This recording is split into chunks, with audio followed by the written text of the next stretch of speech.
All right, Shalom. Shalom. I want to start off this video by giving all praise, honor, and glory To to Yahweh, Yahweh, Ba'ashem, Ba'ashem, Yahushua, Ba'ashem, Ruach HaKodesh.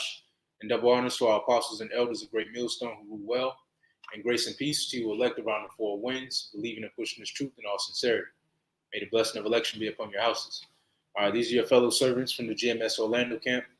And tonight, we want to get into the first installment of Law and Order, all right, where we're going to touch on some of the laws that the Lord gave us, all right, and get into the order that they bring, through the Spirit. Lord, willing, this is edifying unto you elect.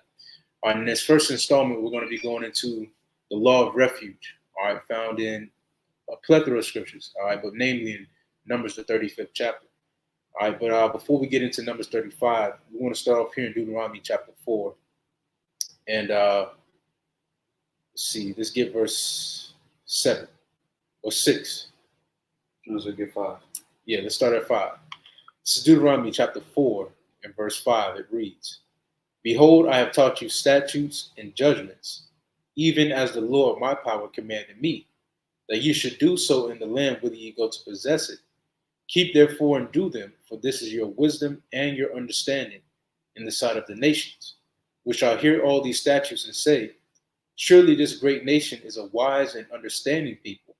But what nation is there so great, who have the Heavenly Father so nigh unto them, as the Lord, Yahweh, Ba'ashem Yahushua, our power, is in all things that we call upon him for."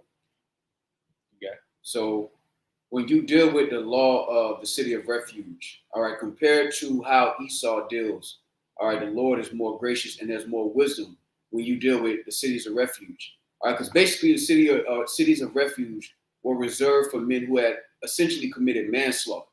All right. Now, Esau, in his system, he'll put you around a whole bunch of men for, let's get it. Let's see. I got you. So if we go to the manslaughter sentence, in Florida, we'll use Florida as an example. The crime of manslaughter is a second-degree felony in Florida and punishable by up to 15 years in prison, 15 years of probation, and a $10,000 fine. Manslaughter is assigned a level 7 offense, severity ranking under Florida's criminal punishment code. Now, Esau has institutions where you'll put a man around other men, all right, for years, all right, sometimes decades. But what the Lord is saying is that we're going to go into it, but the Lord has these laws set up very particularly to show forth wisdom, all right?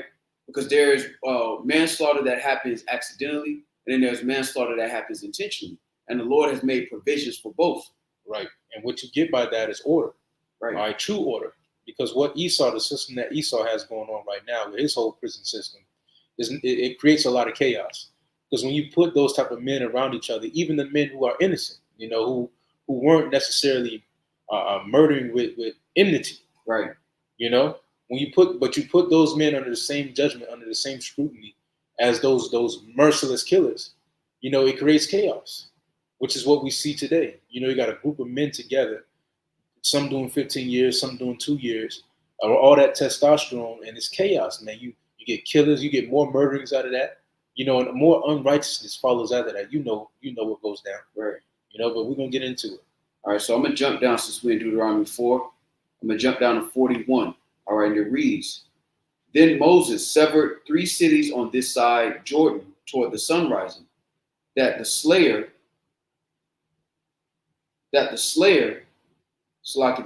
might flee thither, which should kill his neighbor unawares, and hated him not in times past, and that fleeing unto one of these cities he might live." Right. So we had 6 refuge cities within our whole nation, that if you were to commit one of these murders, or mercilessly, unmercifully, all right, or by accident, you were able to run into that city, all right, as a place of refuge to await your judgment, all right, because as before they had, the judge with the gavel and the big black coat, all right, you had the elders that sat at the gate, who judged matters, all right, and before you got your judgment, you were able to run into that refuge city, Now we had 6. Now continuing real quick, it says, verse 43, "Namely, Bezer in the wilderness, in the plain country of Reubenites, and Ramoth in Gilead of the Gadites, and Golan in Bashan of the Manassites, And this is the law which Moses set before the children of Israel. All right, so that's just a brief encounter of what the law of refuge deals with. All right, now we're going to go to Numbers 35 and really get the meat and understanding of this precept. So this is Numbers chapter 35 and verse 9. And the Lord spake unto Moses, saying, Speak unto the children of Yasha'Allah, and say unto them, When ye be come over Jordan into the land of Canaan, then ye shall appoint you cities to be cities of refuge for you, that the slayer may flee thither, which killeth any person at unawares. So accidentally, all right, put somebody to death. Verse 12 reads, And they shall be unto you cities for refuge from the avenger, that the manslayer die not, until he stand before the congregation in judgment.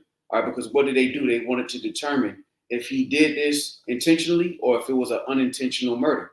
All right, or unintentional death. I'll say it that way.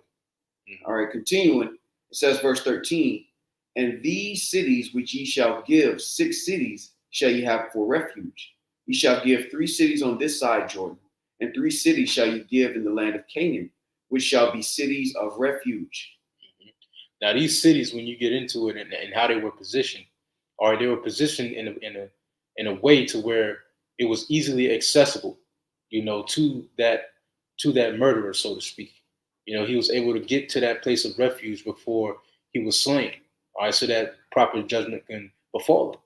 All right, and these places of refuge were namely in places where, like marketplaces, places where fairs were held, places that didn't sell armor, so that the avenger, all right, of that murder, that so-called murderer, all right, can go there and buy a weapon and kill him. These places of refuge were in neutral places, so to speak. And that's what the city of refuge was. It was a neutral place until they can determine if it was an accidental death or if he was intentional and he had enmity. All right, because Jake could have used this law to have beef with a brother and then just lean on it, all right, and use it as a way to get out of judgment for killing somebody he really wanted to kill anyway. Right. And the scriptures say that blood defileth the land.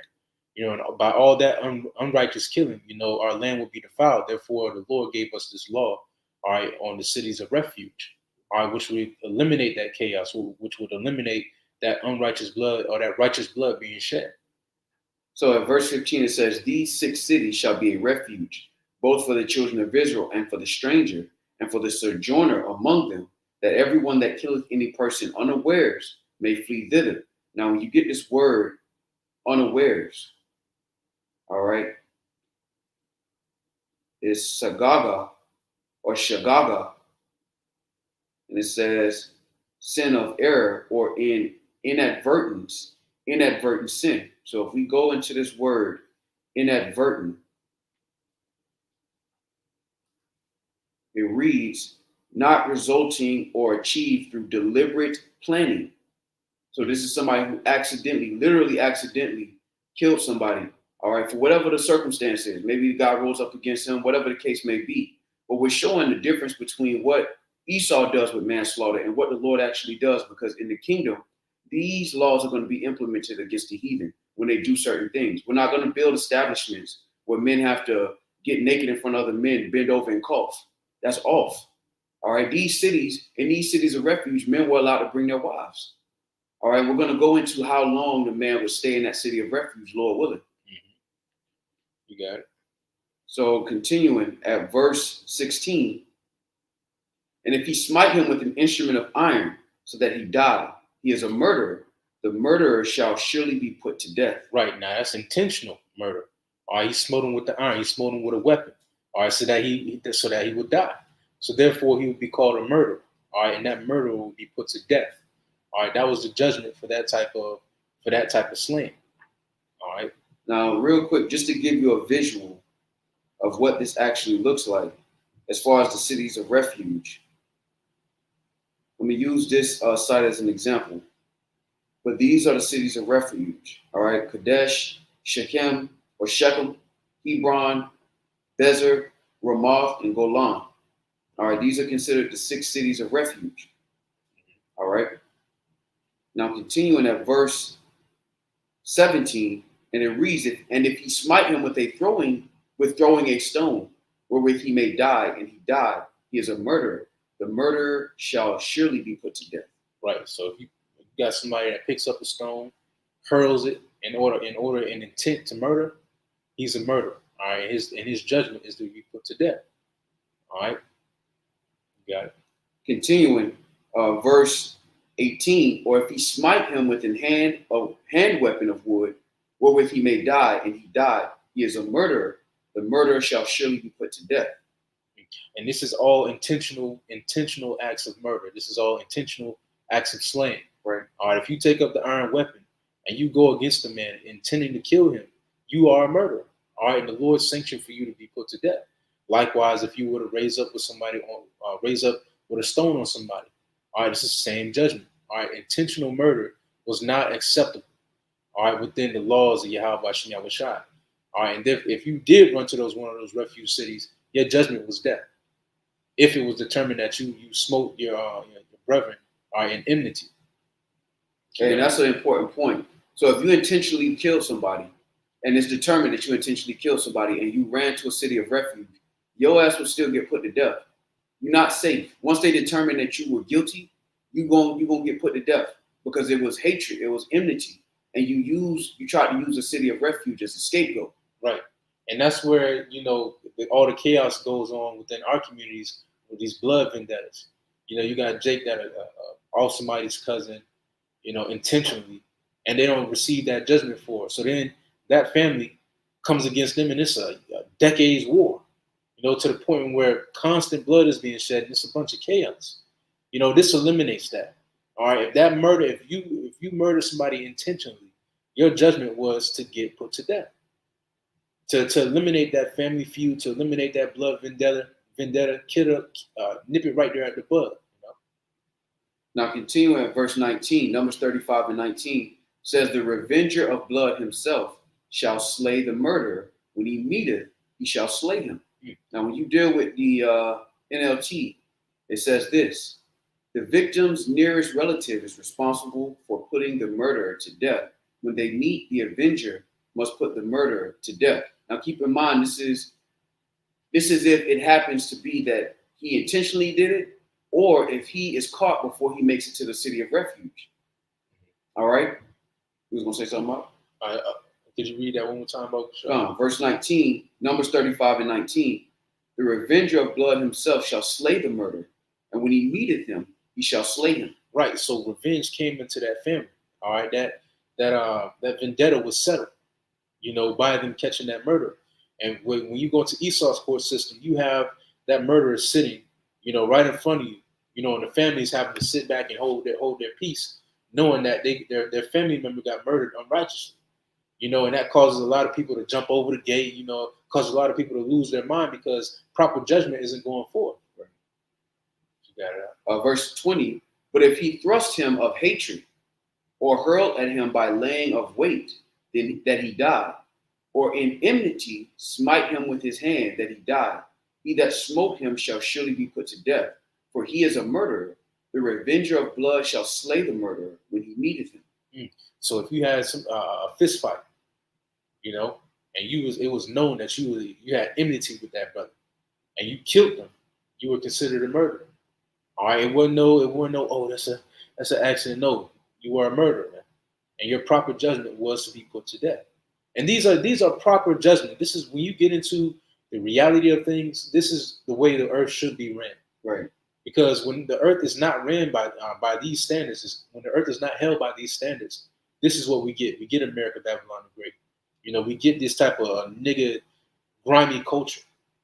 What you got, bro? Now, what I want to do is I want to read those verses in the NLT just to get the understanding of, because there's a focus on hate. There's a focus on enmity. If these situations fall under a situation of enmity or hatred, then that person is going to get put to death. Manslaughter is reserved for pure, actual accidents. All right? Nothing that you can try to use or get around, because basically they said that you'll run to the city of refuge and then they'll decide, they'll discern, they'll judge if you were doing this intentionally or if you did it out of spite, out of hatred, out of enmity. All right, now real quick, this is Numbers 35 and 13 in the NLT. Cities of refuge for yourselves. 3 on the east side of the Jordan River, and 3 on the west in the land of Canaan. These cities are for the protection of Israelites, foreigners living among you, and traveling merchants. Anyone who accidentally kills someone may flee there for safety. And that's a huge difference between Esau will put you around a whole bunch of men for 15, 20 years, man. Right. And that's cruel. That's not mercy in that judgment, especially if it determines that it was an accident. What was that film about? Shot callers? Right. Yeah, absolutely. Shot callers is a perfect example of what the brother's going into right now. Here it is. You had somebody that, he was drunk, and he had a car accident, ended up killing a person in the car with him, his friend. And here it is. He got sent with the killers.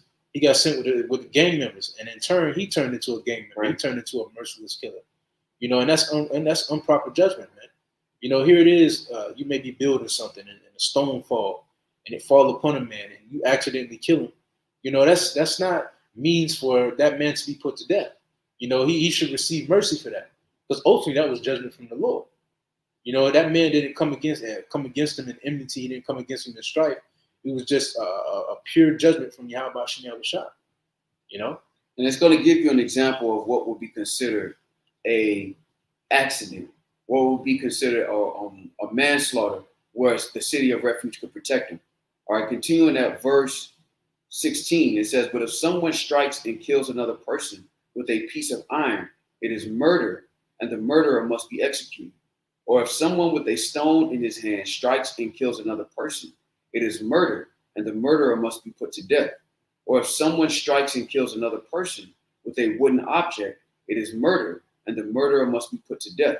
The victim's nearest relative is responsible for putting the murderer to death. When they meet, the avenger must put the murderer to death. So if someone hates another person and pushes him or throws a dangerous object at him and he dies, it is murder. Or if someone hates another person and hits him with a fist and he dies, it is murder. In such cases, the avenger must put the murderer to death when they meet. But suppose someone pushes another person without having shown previous hostility, or throws something that unintentionally hits another person, or accidentally drops a huge stone on someone, though they were not enemies, and the person dies. If this should happen, the community must follow these regulations in making a judgment between the slayer and the avenger, the victim's nearest relative. Right. So these are cases of a slaying, all right, that didn't happen because of enmity. It wasn't a intentional slaying. You were building, you dropped a stone upon somebody, or I forget what the other example was. A stone where if you push another person, right, without having shown previous hostility. Right. If you didn't have any previous hostility between a man, all right, that wasn't considered to be a murder. It was unintentional.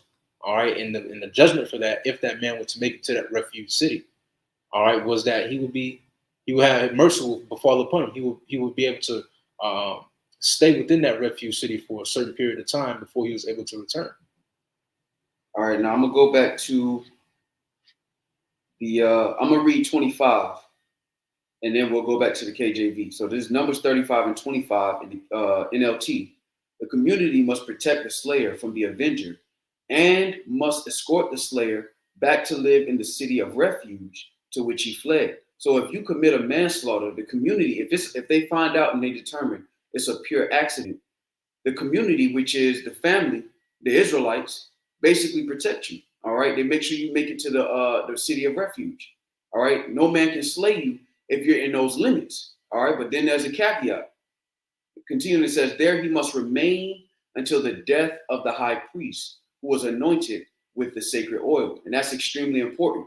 So those who accidentally killed somebody, they had to go to the city of refuge, but they also had to stay there until the high priest at that time died. And then they were free to go back to their own property. All right, verse 26, you have something to say? I do, but you keep reading out. All right, verse 26. But if the slayer, you know what, let's go back to the KJV now, and then I'll bounce back. So this is Numbers 35, picking up at 26. It says, but if the slayer shall at any time come without the border of the city of his refuge, whither he was fled, and the revenger of blood find him without the borders of the city of his refuge, and the revenger of blood kill the slayer. He shall not be guilty of blood. So if that man, if that murderer, all right, were to get caught by that family member, all right, that was getting revenge upon that person that got put to death, all right, he wouldn't be considered a murderer. All right, that would be considered just, all right, in the eyes of the Lord. You got it. Continuing, it says, verse 28, because he should have remained in the city of his refuge until the death of the high priest.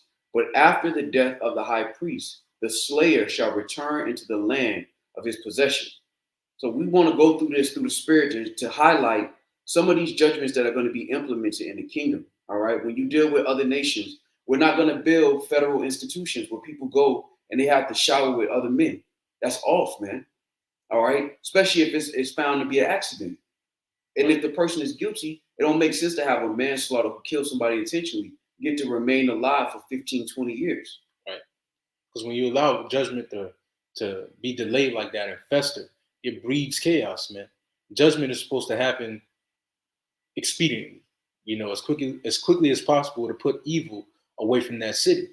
There's a reason why the community made sure that man got to the refuge city, because if he didn't, and that man and that avenger killed him, that would be righteous blood. The blood would defile the land, and the whole nation of Israel would be held accountable for that.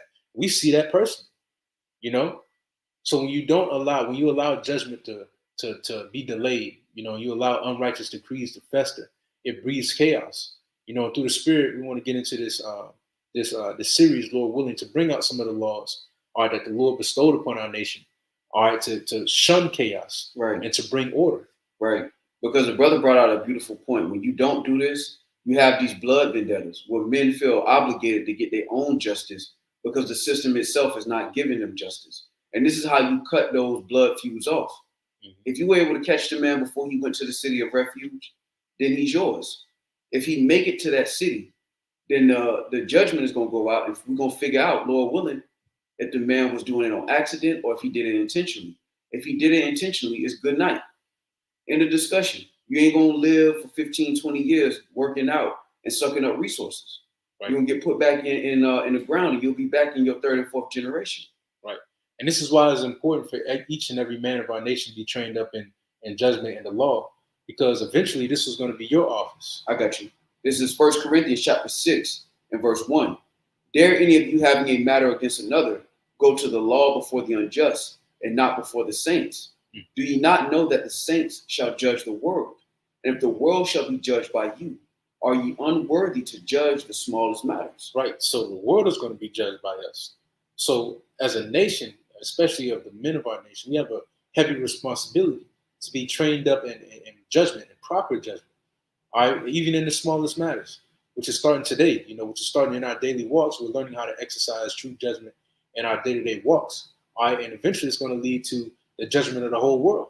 All right, being over nations, being over peoples, governing peoples, figuring out the different schisms that they're going through, and filtering it out through the laws, statutes, and commandments that the Lord gave us, And these are important to understand, these things in the law that don't necessarily get brought out all the time, but they will apply in the kingdom of heaven. Cities of refuge, we don't know how exactly, detail by detail, how that's going to be decided. But the law of city of refuge is going to play out, all right? Because the other nations are got to come and learn of our ways. And part of our ways is the cities of refuge, so that you don't have men that become homosexuals because they spend all this time around other men and they're not allowed to be around their wives and their children. Right. That's off, man. Right. And that culture, when you allow that culture to fester, it becomes popular. It becomes the in thing to do. And that's what you see amongst younger Jakes. They love that prison, that gangster culture, because nowadays it's regarded to be a gangster. It's regarded, Jake willing to go to jail just so they can have those stripes, just so they can have that under their belt, so they can say, yeah, I've been to jail. And that's unrighteous, man. That's garbage. That's foolishness, man. You're not supposed to have a nation that looks forward to degeneracy, man. Now, real quick, this is Deuteronomy 17 and 12. And the man that will do presumptuously and will not hearken unto the priest that standeth to minister there before the Lord thy power, or unto the judge, even that man shall die. And this is the point, and thou shalt put away the evil from Yashar'Allah. And this is how the laws are set up to put away evil. All right, setting up federal institutions where criminals become better criminals because they're around criminals is backwards. Right. You got it up. Right. And this is like the brother brought out, this is all in order to put evil away from us. All right, because when we allow evil to fester within our nation, this is what we get. We get chaos. We get brought to the lowest estate. The curses get brought upon us. All right. So through these curses, we're learning the necessity of righteous judgment. We're learning the necessity of these laws, statutes, and commandments that we forsook at one point in time. Right. You know, what does it say? I'm getting this real quick out. And Sirach, double one against another. Sirach 42, or Ecclesiasticus 42 and verse 24. It reads, all things are double one against another, and he have made nothing imperfect. One thing establisheth the good or of another, and who shall be filled beholding his glory? All right, one thing establisheth the good of another. All right, and by wickedness being established in the earth, or wickedness being promoted in the earth, it establishes the need for righteousness. You know, it establishes the need for the law to go forth and reign within the earth. And this is why the scripture said when the righteous are in authority, the people are going to rejoice. All right, because again, this is one simple law that is actually extremely important. You got a lot of men who are sitting in these institutions that may have accidentally killed somebody. The scriptures talk about the Lord delivering certain men into the hands of guys who accidentally killed somebody as a judgment. But they themselves are not guilty because they didn't do it out of hatred. But when you don't have these laws, this is the kind of society you get. A nigga who spent 20 years behind a wall and now he institutionalized and he just all fucked up. Excuse my French, because he's been put in an unnatural environment. That's what that is. Right. You got it. Right. And this and really this is the most natural it's gonna get. All right, as far as judgment and order is concerned. All right, the laws, statutes, and commandments that were given us as a nation. All right, when I say us, I'm referring to you Israelites. All right, which today consists of you so-called Negroes, so-called Latinos, and so-called Native American Indians. All right, as well as those of you who have been scattered abroad, who may come looking and speaking like other nations, but in fact your spirit and your seed line goes back into the nation Israel. All right, these laws that were bestowed upon us, all right, are the true. This is true nature. All right, this is true judgment. This is true. This is proper order that is supposed to be established in the earth. This is what's supposed to happen in the earth. Right. This is Baruch chapter 4 and verse 1. This is the book of the commandments of Yahweh Shema Shai, and the law that endureth forever. And this is a part of the law. All right. Anybody who accidentally kills somebody, all right, we're gonna keep hitting the point because Esau is unrighteous in his judgments. You got men who doing 35, 40 years around a whole bunch of men, where every time they go out and they go in, they got to get naked in front of other men, bend over and cough. And it creates this culture of abominable and despicable acts. Whereas the law teaches us that, look, if a man accidentally kills somebody, he goes to the city of refuge. If he goes outside of those city limits, he's fair game. If he stays there until the high priest dies, he is in good case and he's free to go. And that blood is not held to his charge. That's righteous. All right, because again, the laws go back to nation building and righteousness and justice.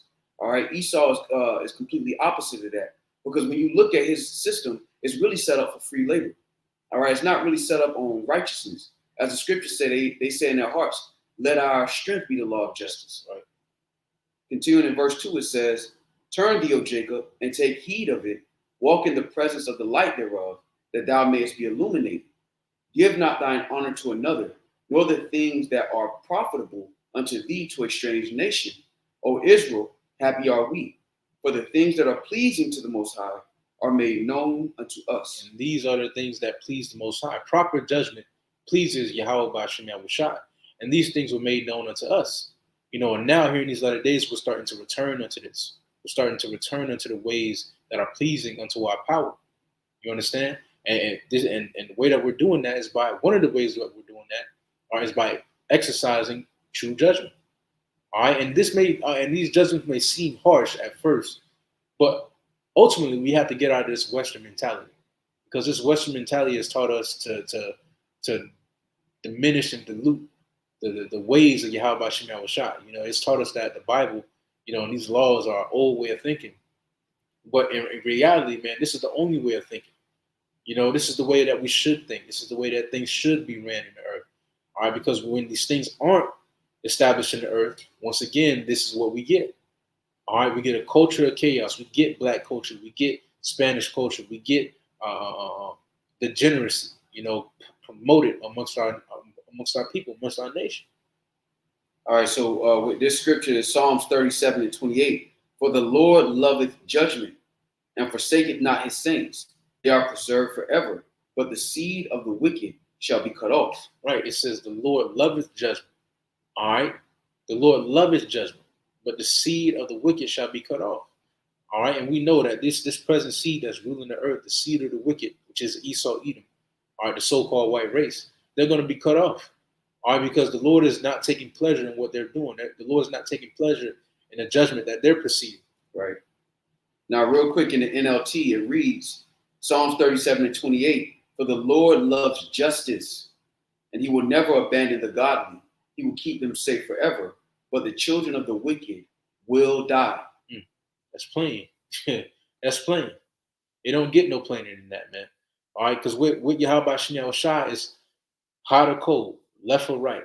All right, you're going to listen and live, or you're going to rebel and die. Right. That's what it is with the Lord. And that's what it's always been with the Lord. And now we're starting to return them into that knowledge again, and exercise this proper judgment so that we are protected. And you have to take your feelings out of the equation. And that's why the law was so important, because it established something above your feelings. If you felt some type of way about this man getting to live, if he made it to the city of refuge, what can you say? If you want to spend the rest of your life waiting outside that gate for the moment that he come out, that's up to you. But this is how justice was established. And then after the high priest died, that man was free to go. And then, Lord willing, that beef would be dead. They'd be like, all right, well, it is what it is. This is how the Lord ordained it. This kept boundaries and restraints. All right. And in the kingdom of heaven, the other nations are going to learn these laws, and they're going to know this code of conduct. Right. All right. Now, when you deal with that word judgment and justice, all right, NLT called it justice.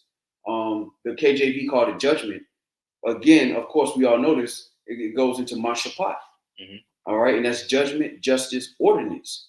All right. Judgment, act of deciding a case. And these are the things that the Lord is, we're rehearsing right now, so that in the kingdom of heaven, they'll be implemented. All right, across the planet. You got it. Hey, this is Judges chapter 5 and verse 11. It reads, they that are delivered from the noise of archers in the place of drawing water, there shall they rehearse the righteous acts of the Lord, even the righteous acts toward the inhabitants of his villages in Israel. All right, when you go into any lawmaker, any lawyer, or any judge, before they received that title of judge, they went through a training period. They went through a period in where they were taught up in the judicial system, all the penal codes of Esau, Edom. Likewise, us in the spirit. All right, before we're that title of judge and ruler and king is bestowed upon us, Lord willing, we're that number. All right, we have to go through this training period, all right, of exercising proper judgment, of rehearsing these righteous acts, so that when we get in the kingdom, it's gonna translate naturally. You got it. You can finish that up. It says, then shall the people of the Lord go down to the gates. And that's what we're doing. We're going down to the gates with the understanding of judgment. All right, in its proper context. All right, now real quick, this is Deuteronomy 4:9. Only take heed to thyself and keep thy soul diligently, lest thou forget the things which thine eyes have seen, unless they depart from thy heart all the days of thy life. But teach them thy sons and thy sons' sons. So this was our actual education, learning about the laws of refuge, the cities of refuge, learning where they were located. All right. And for those who might have missed it, all right, this is where they were located in ancient Israel. All right. So you had these areas where, and it's spread out. So you had these areas where if men accidentally killed somebody, they could run to one of these cities and hold it down until the judgment came out to find out if it was intentional or if it was an accident. Right. And if it was an accident, then they were safe in the city of refuge, unless they stepped out of those city limits. Right. Now I'm going to go back to Numbers 35. And I believe we left off 22, 24. All right. So I'm going to just start at 24. Numbers 35 and 24. Then the congregation shall judge between the slayer and the revenger of blood according to these judgments. And the congregation shall deliver the slayer out of the hand of the revenger of blood, and the congregation shall restore him to the city of his refuge, whither he was fled, and he shall abide in it unto the death of the high priest, which was anointed with the holy oil. And that's important. All right, if you actually were not guilty of murder, and you stayed in one of these cities of refuge, when the high priest died, you were released. You were essentially free from the charge of that blood. Verse 26. But if the slayer shall at any time come without the border of the city of his refuge, whither he was fled, and the revenger of blood find him without the borders of the city of his refuge, and the revenger of blood kill the slayer, he shall not be guilty of blood. And that, it made me think about Jake in this world, because Jake, when they're close to somebody, they feel an obligation and a responsibility to render justice. All right, and that goes back to the revenger of blood. All right, even though it's in a wicked way. Even Jake who lay on people.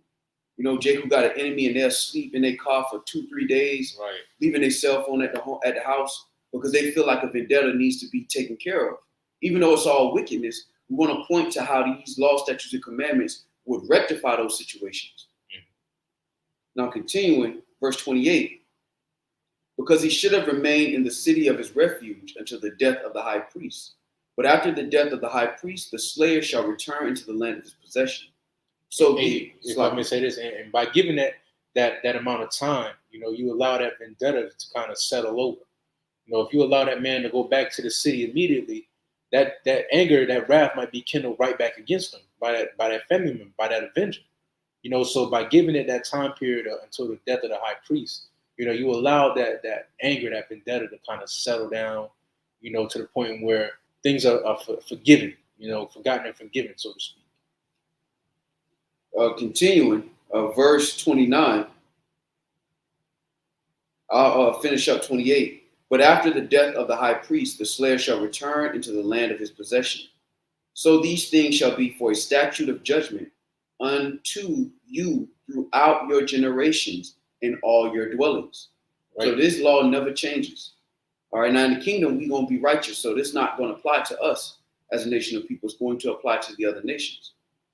All right, verse 30 reads, whoso killeth any person, the murderer shall be put to death by the mouth of witnesses. For one witness shall not testify against any person to cause him to die.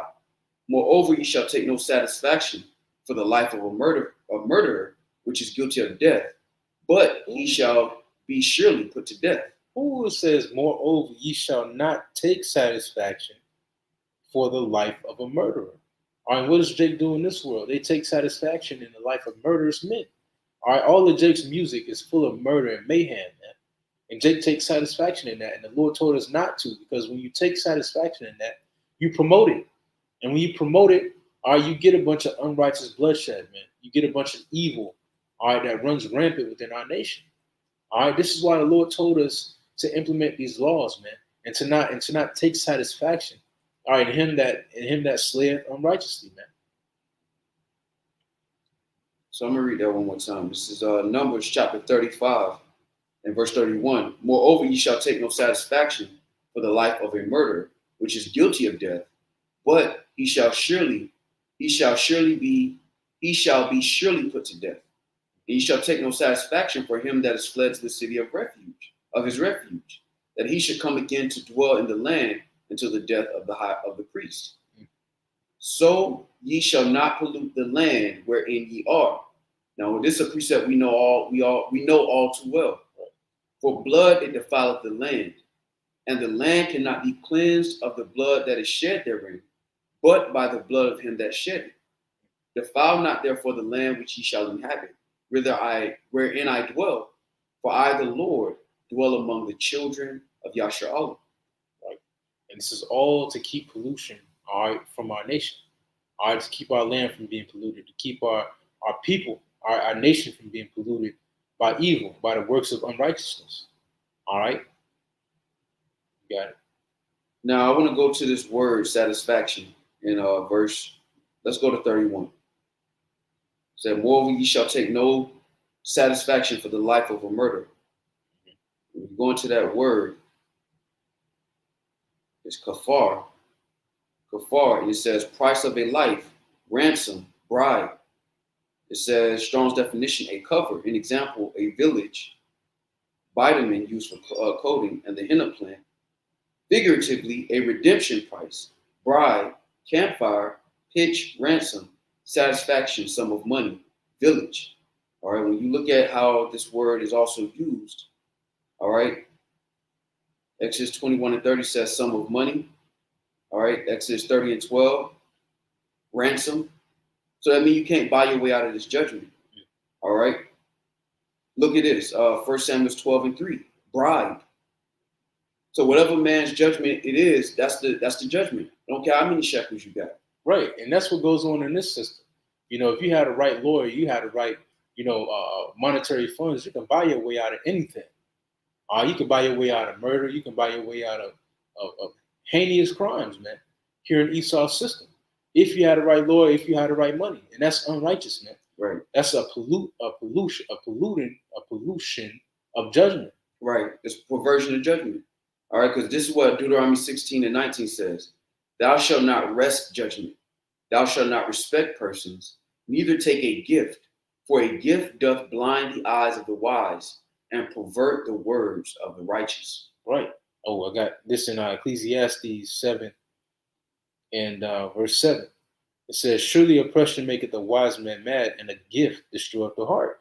All right. And by receiving these gifts and these bribes, by taking satisfaction in the life of a murderer, all right, you're destroyed. All right. Not only are you destroyed, but you in turn destroy your people. Because once again, this is the laws were given unto us as a form of nation building. Right. And when you don't implement these laws and you allow certain things to pass by, when you slack on the law, the nation isn't built up until its full potential. And things like what's going on in Chicago and in LA, it wouldn't happen like this. Because the first murder that started the whole gang beef it'd have been taken care of at that point. Mm-hmm. And that man would have been put to death, all right, if it was intentional. And it should be dead from there. Because the scriptures say you should love your neighbor as you love yourself. And you shall not in any wise bear hatred or a grudge. Right. Those are grudges. You got it. But then you got Jake, riding around. They'll ride around all day, have a good time, be with their family. But as soon as they see one of the ops, their whole mood change. Their whole day change, and they focus about offing their ops, man. About getting that lick back. And that's wicked, man. That's we're not supposed to have that amongst our nation. That's chaos. All right, now we go into the law, Leviticus chapter 19, and I'm gonna start at verse 17. And it reads, thou shalt not hate thy brother in thine heart. Thou shalt in any wise rebuke thy neighbor and not suffer sin upon him. Here's the point. Thou shalt not avenge, nor bear any grudge against the children of thy people, but thou shalt love thy neighbor as thyself. I am Yahweh Shem Shai. Right. And true love is what? Keeping the commandments. Implementing these commandments within our daily walk. That's true love. All right. And by showing our people love, all right, we would implement these laws. We would implement these statutes that the Lord taught us. All right, which is true love, man.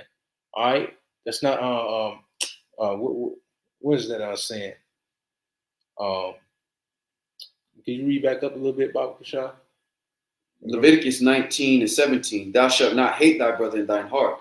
Thou shalt in any wise rebuke thy neighbor and not suffer sin upon him. Right, because when you go about with hatred, you ultimately do things that you don't intend to do. You do things that in otherwise are against your character. Against your moral compass. You begin to go off. That's why the Lord said, "Be ye angry, but sin not." Now, when you go into the NLT for this, and oftentimes the NLT will go off, but sometimes they'll simplify things to make it easier to digest. Leviticus 19 and 17, do not nurse hatred in your heart for any of your relatives. Confront people directly so you will not be held guilty for their sin. Do not seek revenge or bear a grudge against a fellow Israelite, but love your neighbor as yourself. And this shows you that the neighbors, that Yahushua was talking about was not other nations. Right. This was the laws that we were to keep amongst ourselves. All right, continuing, it says, do not wear, it says, I'll read it again, do not seek revenge or bear a grudge against a fellow Israelite, but love your neighbor as yourself. I am Yahweh Shem Shah. And that was in the NLT. So now I want to go to Hebrews chapter 6, because this is the literal law for generations to come. Now, in a spiritual sense, Yahweh Shai has become a refuge for us as Israelites in the spirit. Right. Where we're guilty of certain things, all right, but now we have an intercessor. And that's why the scriptures say, blessed is him who the Lord hath not imputed iniquity to. Because basically that man who was guilty of killing somebody on accident, he still received mercy because he could go to the city of refuge and stay there till the high priest died. All right. Now, Hebrews 6, and I'm going to just get the point.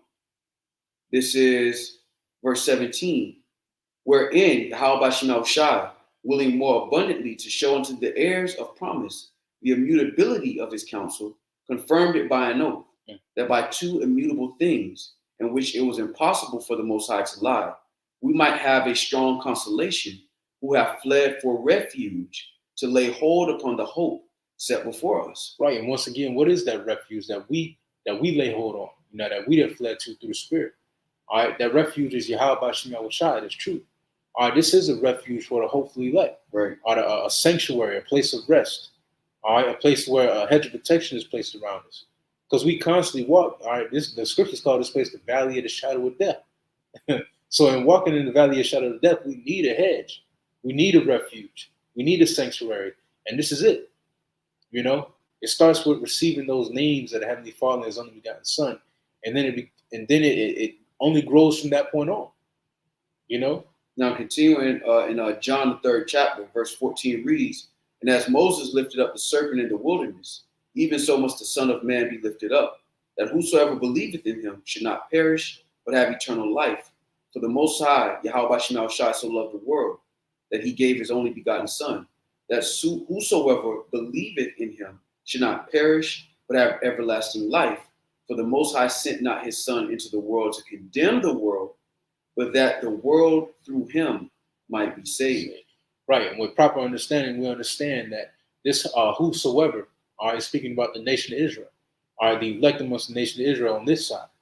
All right, it says, for God sent not his Son into the world to condemn the world, all right, but that the world through him might be saved. All right, so that few that take refuge in him, all right, that take refuge in Yahweh Shem Shai might be saved. All right, and this is the starting of it right now.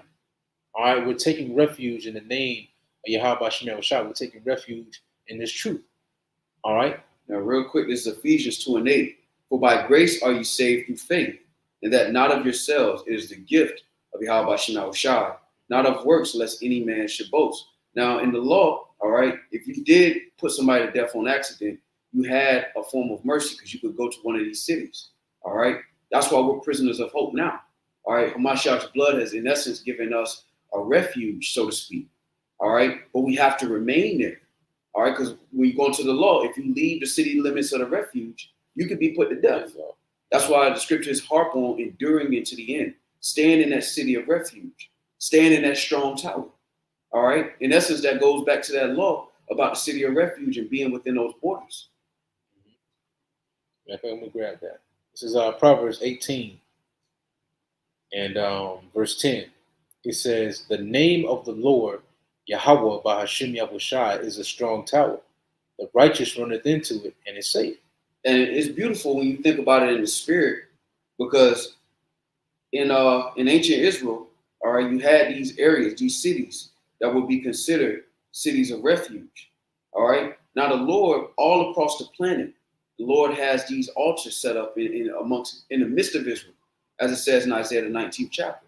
All across the planet, you have brothers who are standing up, all right, showing forth that light.